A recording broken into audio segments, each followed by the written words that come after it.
This black woman was paraded naked across the stages of Europe so that wealthy white men could stare at her large behind. At night, she was forced to sell her body to the highest bidder until they abused her so much that she died of an STD.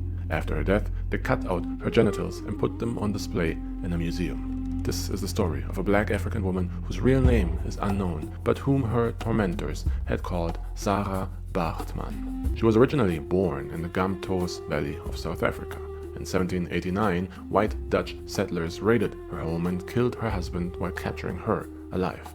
That was when they noticed something. This African woman, her body, was unique, since she had a condition that did not yet have a name at the time, but it was a condition that caused her body to accumulate large amounts of fat in her butt, and her genetic disposition also gave her, and other women of the region, an elongated labia that Europeans would later fetishize as the Hottentot apron. After the white British ship doctor William Dunlop examined her and discovered all of this, he came to one conclusion. He could make a lot of money with this black woman.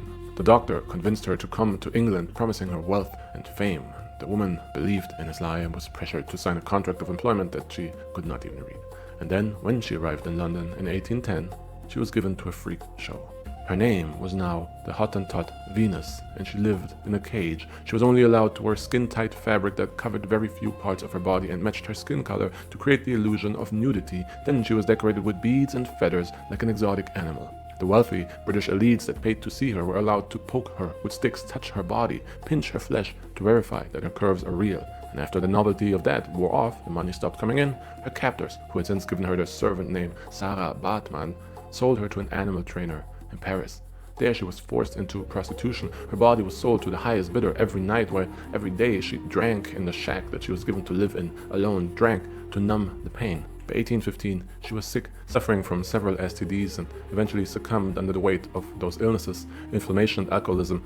She died at the age of 26, but there was no rest in death. For her, no. The white men found ways to abuse her further. Her body was given to the French anatomist Georges Cuvier, who wanted to prove that Africans were closer to apes than white people. Cuvier made a plaster cast of her dead body and then he carved it up. He sawed her skull open to remove her brain, he cut out her genitals and pickled them in a jar. And for the next 150 years, her brain and genitals were displayed at the Museum of Man in Paris for the entertainment of students and tourists, until in the 1990s, Nelson Mandela personally requested the return of her remains. But still, France showed no remorse. In fact, they argued that her body was state property, and it took years of diplomatic pressure until her remains were flown back to South Africa in 2002, where she was buried in the Eastern Cape, covered in herbs and dry flowers, finally at rest, but her story mostly forgotten.